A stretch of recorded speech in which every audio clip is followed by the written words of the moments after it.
السلام علیکم ورحمۃ اللہ وبرکاتہ۔ تیسرے پارے کی مختصر تفسیر پیش خدمت ہے۔ شروع میں اللہ سبحانہ و تعالیٰ نے یہ بیان کیا کہ رسولوں کو رسولوں پر فوقیت حاصل ہے، یعنی رسول پیغمبر سب ایک درجے میں نہیں ہے، کسی کو کسی پر فضیلت حاصل ہے۔ اور پھر یہ ہم سب کو معلوم ہے کہ ان رسولوں میں سے کچھ اولو العزم رسول ہیں، اور پھر ان میں سے بھی سب سے افضل رسول، سب سے افضل پیغمبر امام الانبیاء ہمارے آخری پیغمبر محمد صلی اللہ علیہ وسلم ہے۔ پھر اللہ سبحانہ و تعالیٰ نے صدقہ خیرات کرنے کا حکم دیا کہ اللہ کی راہ میں خرچ کرو۔ اسی طرح اس پارے کے اندر ایک آیت ہے جو پورے قرآن میں سب سے عظیم ہے، اور وہ آیت الکرسی۔ اس کی فضیلت بہت ساری ہے، اس میں سے ایک یہ ہے کہ جو انسان رات کو اس کو پڑھ لیتا ہے شیطان سے محفوظ رہتا ہے۔ ایک دوسری حدیث کے اندر یہ ہے کہ جو انسان ہر فرض نماز کے بعد آیت الکرسی پڑھے گا، موت کے علاوہ کوئی بھی اس کو جنت میں جانے سے نہیں روک سکتی۔ اللہ اکبر۔ اس آیت الکرسی کے اندر اللہ کے نام اور اللہ کی صفات ہے، اللہ کی کرسی کا ذکر ہے۔ بہت عظیم آیت ہے یہ۔ اس کا ترجمہ، اس کا معنی مطلب ہر مسلمان کو پڑھنا اور سمجھ لینا چاہیے۔ اللہ تعالیٰ عرش پر ہے، آسمان پر ہے، اور عرش تمام مخلوق میں سب سے بڑی مخلوق اللہ تعالیٰ کا عرش ہے۔ اسی طرح اس کے اندر ایک آیت ہے لا اکراہ فی الدین، اسلام کے اندر کوئی زبردستی نہیں، یعنی زبردستی ہم کسی کو مسلمان نہیں بنا سکتے اور نہ ہی بنانا چاہیے، لیکن اسلام کی دعوت ہر ایک کو دینی چاہیے۔ اسی طرح اللہ تعالیٰ نے یہ بھی ذکر کیا کہ طاغوت کا کفر کرنا ضروری ہے، انکار کرنا، یعنی اللہ کے علاوہ جس کی بھی پوجا کی جا رہی ہے، چاہے مورتی کی ہو، پتھر کی ہو، پیڑ پودے کی ہو، سورج کی ہو یا کسی اور چیز کی، سب کا انکار ضروری ہے کہ اللہ کے علاوہ جس کو بھی پوجا جا رہا ہے، جس کی بھی عبادت کی جا رہی ہے، وہ سب کے سب غلط ہے۔ اسلام کے علاوہ جتنے بھی دھرم ہیں سب غلط ہیں، صرف اسلام دھرم ہی سچا اور صحیح دھرم ہے۔ یہ پورا یقین ہونا چاہیے ہمیں۔ اگر کوئی یہ سمجھے کہ اسلام تو صحیح ہے لیکن دوسرے دھرم کے لوگ بھی صحیح ہیں، دوسرا دھرم بھی صحیح ہو سکتا ہے، اگر یہ شک ہے تو یہ کافی نہیں ہے آپ کے مسلمان ہونے کے لیے، بلکہ انکار کرنا پڑے گا، سب غلط ہے، سب شرک اور کفر کر رہے ہیں، صرف اسلامی سچا اور صحیح دھرم ہے۔ اسی طرح اللہ سبحانہ و تعالیٰ نے اس کے اندر ابراہیم علیہ السلام کا واقعہ ذکر کیا۔ اس وقت کا جو بادشاہ تھا اس نے کہا میں بھی رب ہوں، میں بھی پیدا کر سکتا ہوں۔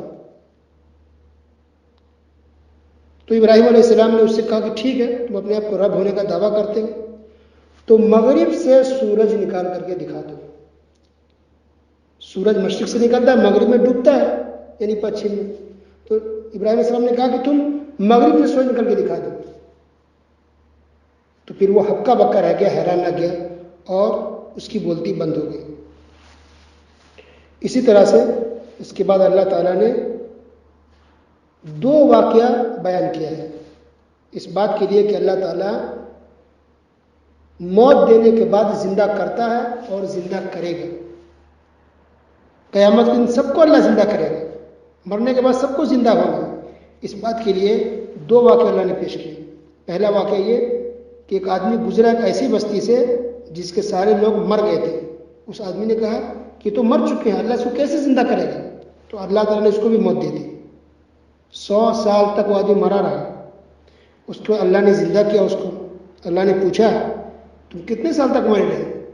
تو اس نے کہا 1 دن یا 1 دن سے بھی کم۔ تو اللہ سبحانہ وتعالیٰ نے کہا کہ نہیں، تم پورے 100 سال، 100 سال تک مرے رہے۔ اللہ اکبر۔ پھر اللہ نے کہا دیکھو اپنے کھانے کو، اپنے سامان کو، کوئی چیز بدلی نہیں ہے، سب صحیح ہے، صحیح سلامت ہے۔ یہ ہے سورہ بقرہ آیت نمبر 259۔ 100 سال مارنے کے بعد اللہ نے اس کو زندہ کیا۔ تو اس بات کی دلیل ہے کہ اللہ دوبارہ زندہ کرے گا مارنے کے بعد، اللہ کے لیے مشکل نہیں ہے۔ دوسرا واقعہ ابراہیم علیہ السلام کا ہے۔ ابراہیم علیہ السلام نے کہا اللہ تم مردوں کو کیسے زندہ کرتا، مجھے دکھا۔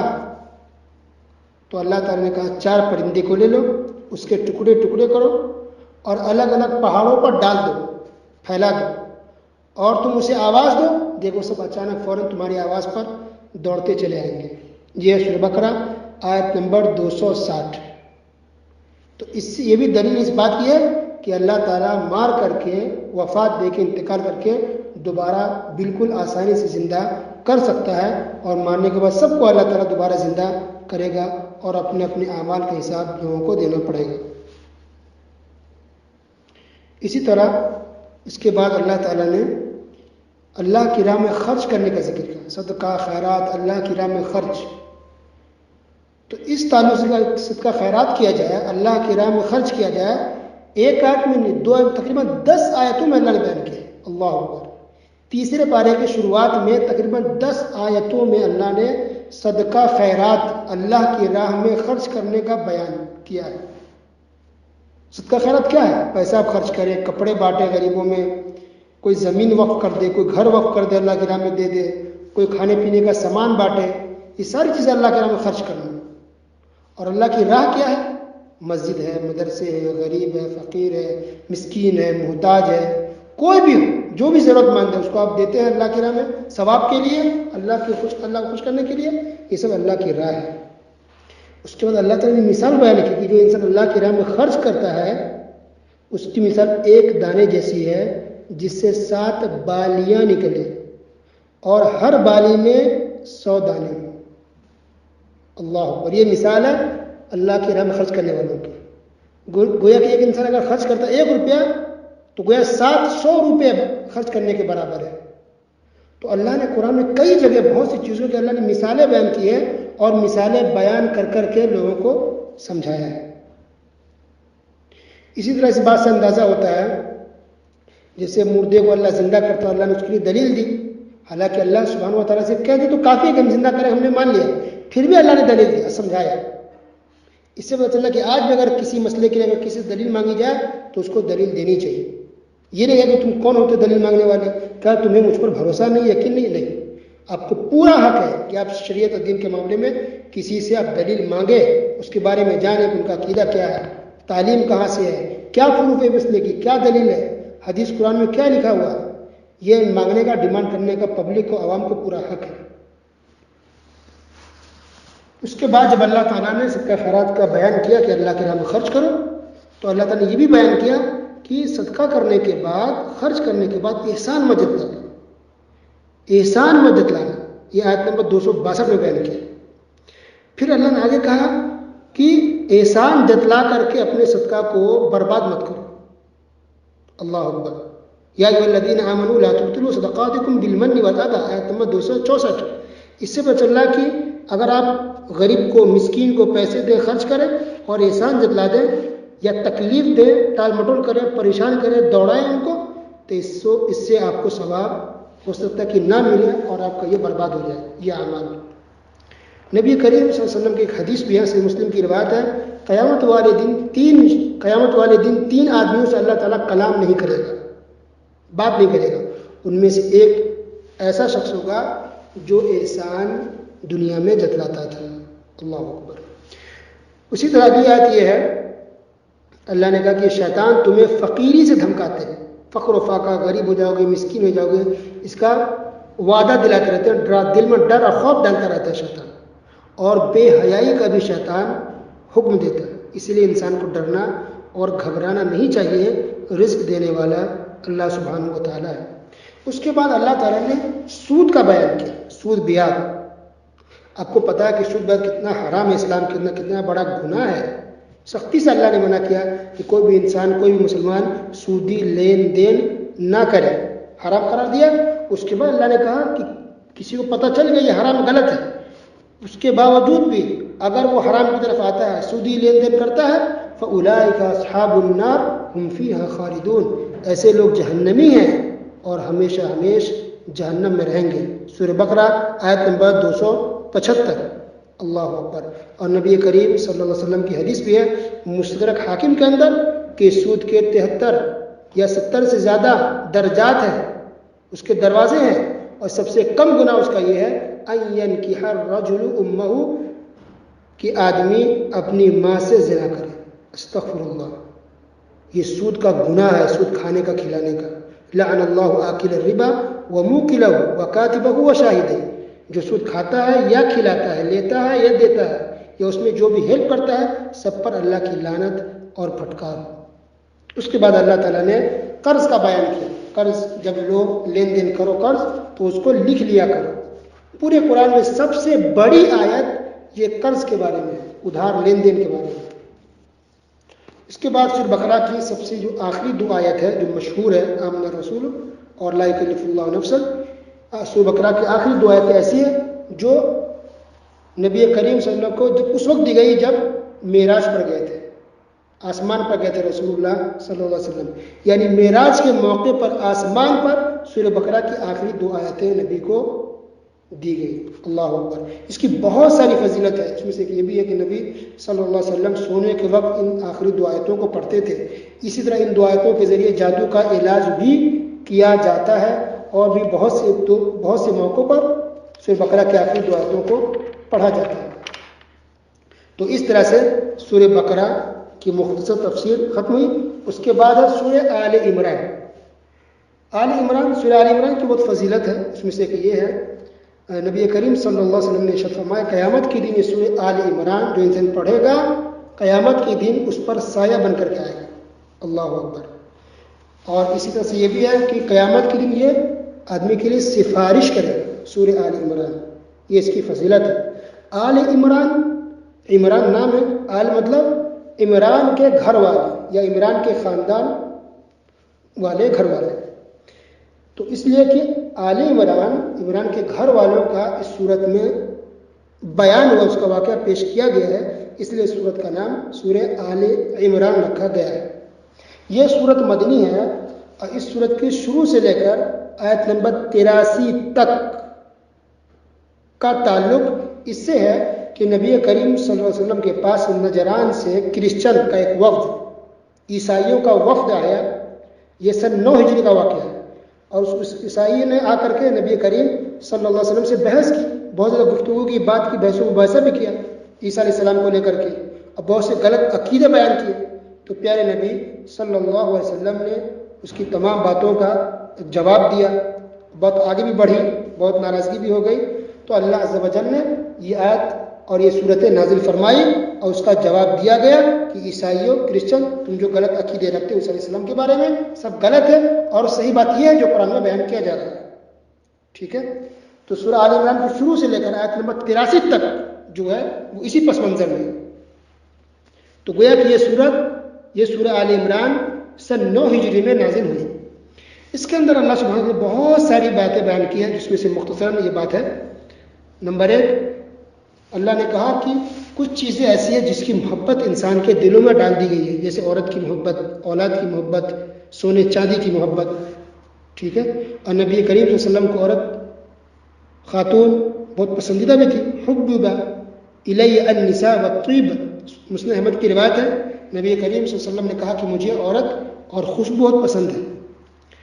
تو عورت، یہ لڑکی، یہ عورت پسندیدہ انسان کے لیے اچھی چیز ہے، جب تک انسان اسلام کے دائرے میں ہو، شریعت کے دائرے میں ہو، حلال طریقہ انسان اپنائے، حلال طریقے میں ہو، جائز طریقے میں ہو، تو انسان کے لیے عورت بہت بڑی نعمت ہے. پیارے نبی صلی اللہ علیہ وسلم نے ارشاد فرمایا کہ ایک نیک عورت انسان کے لیے، نیک عورت انسان کے لیے دنیا کی سب سے اہم اور سب سے اچھی چیز ہے. لیکن جب انسان ایک عورت کے لیے غلط راستہ اپنائے، ناجائز طریقے پر چلے، حرام کاری کرے، تو پھر ایک عورت انسان کے لیے بہت بڑا فتنہ ہے، بلکہ سب سے بڑا فتنہ ہے. صحیح بخاری کی روایت ہے، نبی کریم صلی اللہ علیہ وسلم نے ارشاد فرمایا کہ میں اپنے بعد مرد کے لیے سب سے بڑا فتنہ جو چھوڑ کے جا رہا ہوں وہ ہے عورتوں کا فتنہ. تو عورتوں کا فتنہ سب سے بڑا فتنہ ہے. اسی طرح اللہ سبحانہ وتعالیٰ نے یہ بیان کیا کہ متقیوں کے لیے جنت ہے. جو متقی عورت ہو یا مرد ہو، سب کے لیے جنت ہے. تو عورت کا اللہ نے بہت اونچا مقام دیا. عورت کے نام پر ایک سورہ نساء بھی ہے. اور جو پیغمبر، انبیاء، رسول جو پیدا ہوئے سب عورت کے پیٹ سے ہی پیدا ہوئے. تو الحمدللہ عورت کا اللہ نے، رسول نے، اسلام نے بہت اونچا مقام مرتبہ عطا فرمایا ہے. تو جنت کی جو نعمتیں ہیں وہ صرف مردوں کے لیے نہیں ہے، خواتین کے لیے بھی ہے. اسی طرح سے اس صورت کے اندر لفظ ربنا سے شروع ہونے والی بہت سی خوبصورت اور اچھی اچھی دعا بھی ہے. اس کے اندر ایک آیت ہے شہید اللہ انہ لا الہ الا هو والملائکۃ واولو العلم، کہ اللہ نے گواہی دی، فرشتوں نے گواہی دی اور علماء نے گواہی دی کہ اللہ کے سوا کوئی بھی سچا معبود نہیں ہے. اس کے اندر ایک اہم آیت ہے ان الدین عند اللہ الاسلام. آج دیکھیے لوگ خوش کرنے کے لیے کہتے ہیں یہ دھرم بھی صحیح ہے، ہو سکتا ہے وہ بھی صحیح ہو، غلط بات ہے. ان الدین عند اللہ الاسلام، اللہ کے نزدیک پسندیدہ اور صحیح دھرم صرف اور صرف اسلام ہے، بس اسلام کے علاوہ کوئی بھی دھرم صحیح نہیں ہے. اسی طرح اللہ نے اس بات کو بھی بیان کیا کہ پچھلی قوم میں کچھ لوگ ایسے بھی گزرے جنہوں نے نبیوں کو قتل کر دیا. اللہ اکبر. اور حق بات کہنے والے دیندار لوگوں کو بھی قتل کر دیا. یہ آیت نمبر 21 کے اندر بیان ہوا ہے. تو اللہ تعالیٰ نے کہا کہ ایسے لوگوں کے لیے دردناک عذاب ہے اور آخرت میں اسے کچھ بھی نہیں ملے گا، کچھ بھی فائدہ نہیں ہوگا، بلکہ اس کے لیے نقصان ہی نقصان ہے. نبی کریم صلی اللہ علیہ وسلم نے مرغے کو بھی گالی دینے سے اور برا بھلا کہنے سے منع کیا. کیوں؟ کیونکہ یہ مرغا صبح اٹھ کر کے آواز دیتا ہے، انسان اٹھتا ہے، جاگتا ہے، نماز پڑھتا ہے. اللہ اکبر. تو اس کے سے نبی نے کہا کہ مرغے کو تم برا بھلا مت. لیکن ایک انسان، ایک عالم دین جو لوگوں کو دین سکھاتے ہیں، قرآن و حدیث کی دعوت دیتے ہیں، اسلام کی دعوت دے رہے ہیں، اگر انسان اس کو برا بھلا کہے، اس کو قتل کر دے تو کتنا بڑا گناہ ہوگا اور ایسے آدمی کے لیے کتنی بڑی ہلاکت اور بربادی ہے، اس کا ہم اندازہ بھی نہیں لگا سکتے. اسی طرح اس صورت کے اندر ایک عظیم آیت یہ بھی ہے قل اللہم مالک الملک تؤتی الملک من تشاء وتنزع الملک ممن تشاء. اس کا مطلب یہ ہے کہ عزت دینا بھی اللہ کے ہاتھ میں ہے، ذلت دینا بھی اللہ کے ہاتھ میں. بادشاہت، مالداری، یہ پیسہ، یہ فقر و فاقہ، یہ سب دینا کس کے ہاتھ میں؟ صرف اور صرف اللہ رب العالمین کے ہاتھ میں. اس لیے مسلمانوں کو پریشان نہیں ہونا چاہیے. اتنا توکل اور بھروسہ ہو اللہ پر انسان کو کہ وہ پریشان نہ ہو. اسی طرح اس آیت سے متعلق بات یہ بھی ہے، معاذ رضی اللہ تعالیٰ عنہ نے شکایت کی نبی کریم صلی اللہ علیہ وسلم سے کہ میرے اوپر بہت زیادہ قرض ہو گیا. تو نبی صلی اللہ علیہ وسلم نے ان کو سکھایا کہ تم اس آیت کو پڑھا کرو. اللہ قل اللہم مالک الملک، سورہ آل عمران آیت نمبر 26 کا قرض ہے. اس آیت کو پڑھو اور اس آیت کو پڑھنے کے بعد یہ دعا بھی پڑھ لو رحمان الدنیا والآخرہ ورحیمہما تعطی من تشاء منہما وتمنع من تشاء ارحمنی رحمتا تغنینی بها عن رحمت من سواک اللہم اغننی من الفقر وقض عنی الدین. پھر نبی کریم صلی اللہ علیہ وسلم نے فرمایا کہ اگر اس آیت کو اور اس دعا کو پڑھ لو گے تو احد پہاڑ کے برابر بھی اگر تمہارے پاس قرض ہو تو وہ بھی اللہ تعالیٰ ختم کرا دے گا. الحمدللہ. اسی طرح اللہ تعالیٰ نے اس بات کو بیان کیا کہ جو انسان کچھ بھی برا کرتا ہے یا اچھائی کرتا ہے، ساری چیز کو انسان دیکھ لے گا. ساری نیکیوں کو انسان دیکھ پائے قیامت کے دن اور ساری برائیوں کو جو انسان دنیا میں کرتا تھا اس کو قیامت کے دن دیکھ لے گا. اسی طرح کے اندر اس کی صورت کے اندر ایک اہم آیت یہ بھی ہے، اللہ نے کہا کہ اگر تم مجھ سے محبت کرتے ہو تو نبی کی پیروی کرو. اللہ سے محبت ہے تو نبی کی پیروی، نبی کی اتباع کرے، نبی کے راستے پر چلے تو اللہ تعالیٰ بھی اس سے محبت کرے گا. اس صورت کے اندر مریم علیہ السلام کی پیدائش کا ذکر ہے. دیکھیے دنیا کے اندر 5 خواتین بہت عظیم ہیں، بہت عظیم ہیں. ان میں سے ایک ہے آسیہ فرعون کی بیوی، مریم علیہ السلام، خدیجہ رضی اللہ عنہ، عائشہ رضی اللہ تعالیٰ عنہ اور فاطمہ رضی اللہ تعالیٰ عنہ. یہ 5 خواتین کی بہت زیادہ اسلام کے اندر فضیلت ہے. تو اللہ سبحانہ وتعالیٰ نے اس صورت کے اندر مریم علیہ السلام کی پیدائش کا ذکر کیا ہے نمبر 36 میں. مریم علیہ السلام کی ماں نے یہ دعا مانگی تھی، منت مانگی تھی کہ اللہ اگر مجھے اولاد ہوا، بیٹا ہوا تو تیری راہ میں وقف کر دے گا خدمت کے لیے. تو اتفاق سے بیٹی پیدا ہو گئی تو پھر بھی انہوں نے دے دیا کہ ہم نے منت مانی تھی لیکن بیٹی ہوئی تو کوئی بات نہیں. تو یہ مریم علیہ السلام یہ خدمت کرتی تھی مسجد میں. مفسرین لکھا کہ مسجد اقصیٰ میں رہتی تھی، خدمت کرتی، مسجد کی صفائی کرتی، مسجد کی دیکھ بھال کرتی تھی. تو ان کی ماں نے ان کو اللہ کے راہ میں وقف کر دیا کہ دین کی خدمت کرے، اللہ کے گھر کی صفائی اور ان کا خیال رکھے. ٹھیک ہے. تو اس بات کا اس کے اندر ذکر ہے کہ مریم علیہ السلام کی پیدائش ہوتی ہے اور ان کی ماں نے منت مانی تھی کہ اللہ کے راہ میں ہم دے دیں گے. ان کی پیدائش کے بعد زکریا علیہ السلام نے ان کی دیکھ ریکھ کرنے کی، ان کی کفالت کی ذمہ داری لی تھی۔ زکریا علیہ السلام پیغمبر بھی تھے اور ان کے خالو بھی تھے۔ مریم علیہ السلام کے گھر میں، یعنی ان کے روم میں جہاں ان کا حجرہ تھا، ان کے روم میں پھل فروٹس آ جاتے تھے۔ زکریا علیہ السلام نے دیکھا، کہا کہ یہ کہاں سے آ گیا، یہ تو میں نے لا کے دیا نہیں۔ تو انہوں نے کہا کہ اللہ کی طرف سے۔ گویا یہ کرامت تھی، معجزہ تھا اللہ سبحانہ و تعالیٰ کی طرف سے کہ بغیر کسی کے لائے خریدے ہوئے خود بخود اللہ کی طرف سے ان کے روم میں پھل فروٹس، پھل میوے پہنچ جاتے تھے۔ یہ کرامت تھی، یہ اللہ کے سے اللہ کا فضل و کرم تھا۔ زکریا علیہ السلام بوڑھے تھے، انہوں نے دعا کہ اللہ مجھے بھی اولاد دے۔ تو اللہ نے بڑھاپے میں ان کی دعا کو قبول کی اور ان کے گھر بیٹا پیدا ہوا، ان کا نام تھا یحییٰ۔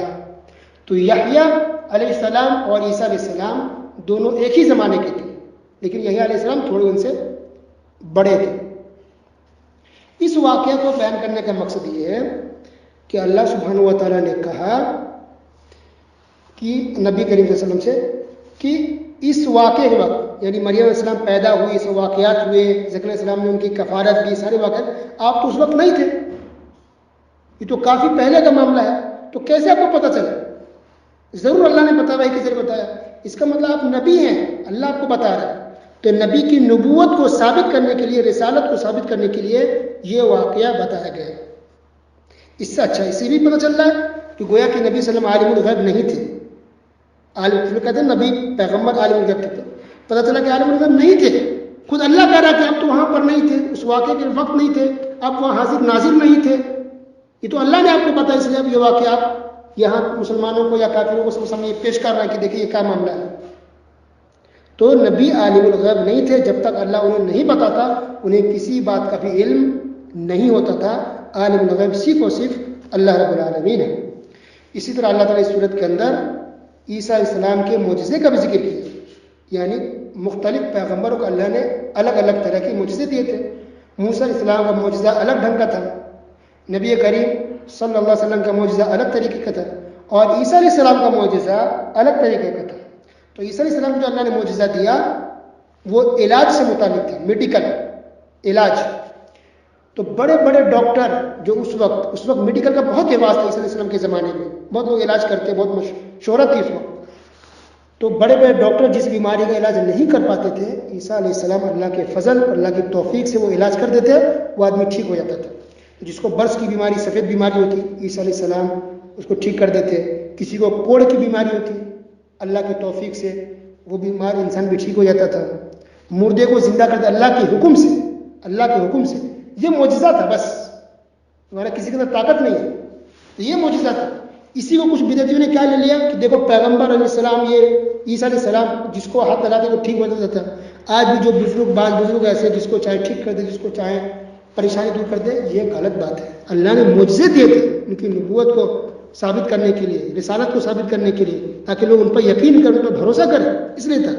اور آخر میں دیکھیں خود عیسیٰ علیہ السلام پر جب دشمن ٹوٹ پڑے اور ان کو قتل کرنا چاہا، یہودیوں نے سازش کی کہ ہم عیسیٰ کو قتل کر دیں گے، تو عیسیٰ علیہ السلام نے مدد مانگی مسلمانوں سے، کون میری مدد کرے گا، کون میری مدد کرے گا؟ تو کچھ مسلمان آئے ان کی مدد کے لیے، کیا ہم آپ کے ساتھ آپ کی مدد کریں گے؟ لیکن دشمن کا زور بہت تھا، دشمن بہت زیادہ تھے، تو اللہ سبحانہ و تعالیٰ نے عیسیٰ علیہ السلام کو اوپر اٹھا لیا آسمان پر، اور عیسیٰ علیہ السلام کی شکل کا دوسرے انسان کو بنا دیا، اور دشمنوں نے، یہودیوں نے اس دوسرے آدمی کو سولی پر چڑھا دیا، اور وہ یہ سمجھنے لگے کہ ہم نے عیسیٰ علیہ السلام کو مار دیا، سولی پر چڑھا دیا، جبکہ حقیقت یہ ہے کہ وہ دوسرا آدمی تھا عیسیٰ علیہ السلام کی شکل کا، اور عیسیٰ علیہ السلام کو اللہ نے زندہ آسمان پر اٹھا لیا ہے، اور قیامت سے پہلے اللہ رب العالمین دوبارہ عیسیٰ علیہ السلام کو دنیا میں بھیجیں گے۔ یہ کئی حدیث سے، متواتر حدیثوں سے ثابت ہے۔ تو اس سے پتہ چلا کہ دیکھیے پیغمبر دیکھیے پریشان ہو گیا، مسلمان عیسیٰ علیہ السلام پریشان ہو گیا، اور یہ دشمن یہودی قتل کرنا چاہ رہے تھے، اللہ رب ان کو آسمان پر اٹھا لیا۔ تو گویا کسی انسان کے اندر مخلوق کا پاور نہیں ہے کہ جو چاہے کر لے، نہیں، جب تک اللہ پاور دے گا رہے گا، اللہ جب پاور نہیں دے گا نہیں رہے گا۔ تو انسان سب کا سب، پیغمبر ہو، نبی ہو، بزرگ ہو، ولی، سب اللہ کے سامنے بے بس ہے، مجبور ہے، لاچار ہے، انسان ہے، مخلوق ہے۔ بس کبھی کبھار اللہ پاور دیتا ہے، کبھی معجزہ دیتا ہے، کبھی کرامت دیتا ہے، یہ اللہ کی مرضی ہے، یہ اللہ کے اوپر ہے۔ تو اسی لیے انسان کو دھوکے میں نہیں پڑنا چاہیے، شرک میں نہ پڑے، انسان اللہ پر توکل رکھو، شفا دینے والا صرف اللہ ہے، پاور طاقت سب کچھ اللہ کے ہاتھ میں ہے. کبھی انسان کسی انسان کے سامنے، کسی بزرگ ولی کے سامنے ہاتھ نہ پھیلائے اور ان سے شفا یابی کی امید نہ رکھے. شفا دینے والا صرف اور صرف اللہ رب العالمین ہے. اسی طرح اس صورت کے اندر آیت نمبر 61 کے اندر اس بات کا بیان ہے کہ جب جیسے میں نے کہا شروع میں ہی کہ نجران سے عیسائیوں کرسچن کا ایک وفد، ایک کمیٹی آئی تھی اور وہ آ کر کے نبی کریم صلی اللہ علیہ وسلم سے بحث کر رہے تھے اور وہ ماننے کو تیار نہیں تھا. کرسچن سے نبی کی بات کو نہیں مان رہے تھے. تب پہلے نبی صلی اللہ علیہ وسلم نے کہا کہ ٹھیک ہے پھر مباہلہ کرو. مباہلہ یعنی اگر کسی بات پر بحث ہو، دین کا معاملہ ہے، دلیل آپ دے رہے ہیں، حدیث قرآن سنا رہے ہیں، انسان نہیں مان رہا تو لاسٹ میں انسان کہتا ہے ٹھیک ہے تو ہم دونوں میں سے جو جھوٹا ہے اس پر اللہ کی لعنت ہوگی، وہ ہلاک و برباد ہو جائے گا. ٹھیک ہے، اس میں کہتے ہیں مباہلہ. تو نبی کریم صلی اللہ علیہ وسلم نے ایسے ہی کیا کہ ٹھیک ہے اگر تم لوگ نہیں مان رہے تو چلو جو جھوٹا ہم دونوں میں سے اس پر اللہ کی لعنت اور پھٹکار ہوگی. بس ایسا نبی نے کہا. کرسچن جو عیسائی تھے وہ ڈر گئے، پیچھے ہٹ گئے اور پھر وہ لوگ اس بات کے لیے تیار نہیں ہوئے. اسی طرح آیت نمبر 85 میں اللہ سبحانہ وتعالی نے صاف طور پہ کہا وَمَن يَبْتَغِ غَيْرَ الْإِسْلَامِ دِينًا فَلَن يُقْبَلَ مِنْهُ کہ اسلام کے علاوہ دوسرے دھرم کو کوئی بھی اگر قبول کرے گا، مانے گا تو اللہ اس کو قبول نہیں کرے گا. قابل قبول اللہ کا صرف اور صرف اسلام دھرم ہے بس. اور اسی طرح سے سب سے آخری آیت تیسرے پارے کی جو ہے اس میں یہ ہے کہ اللہ سبحانہ وتعالی نے بیان فرمایا کہ جو بھی انسان کفر کی حالت میں مر جائے، کافر ہو کر کے، مشرک ہو کے مرے، تو زمین بھر کے اگر سونا بھی دے گا کہ وہ اللہ کے عذاب سے بچ جائے تب بھی انسان نہیں بچ پائے. اللہ اکبر. اور صحیح بخاری صحیح مسلم کی روایت ہے، نبی کریم صلی اللہ علیہ وسلم نے ارشاد فرمایا کہ قیامت کی دن اللہ تعالیٰ جہنمی سے کہے گا کہ اگر تیرے پاس دنیا بھر کا سامان ہو اور تم پورا سامان مجھے دے دو اور اس کے بدلے میں تمہیں آزاد کر دیا جائے تو کیا تم پورے دنیا کا سامان تم دے دو گے؟ تو وہ جہنمی میں کہے گا ہاں اللہ میں دے دوں گا. تو اللہ سبحانہ و تعالیٰ کہے گا کہ میں نے تو تم کو اس سے بھی بہت آسان کام بتایا تھا دنیا میں، اور وہ یہ تھا کہ تم کبھی بھی میرے ساتھ شرک مت کرنا، لیکن پھر بھی تم نے شرک کیا. آسان کام تم سے ہو نہیں سکا، اس لیے آج تم جہنم سے نکل نہیں سکتے ہو، تمہارا ٹھکانہ ہمیشہ کے لیے جہنم ہے. اللہ سبحانہ وتعالیٰ سے دعا کہ اللہ تعالیٰ ہم تمام مسلمانوں کو شرک اور کفر سے محفوظ رکھے، بچا کے رکھے. اللہ تعالیٰ ہم تمام مسلمانوں کو توحید پر چلنے والا بنا، قرآن و حدیث پر عمل کرنے والا بنا، اللہ اس کے رسول کی اطاعت اور فرما برداری کرنے والا بنا. آمین یا رب العالمین. وصلی اللہ علی نبینا محمد وعلی آلہ وصحبہ اجمعین. والسلام علیکم ورحمۃ اللہ وبرکاتہ.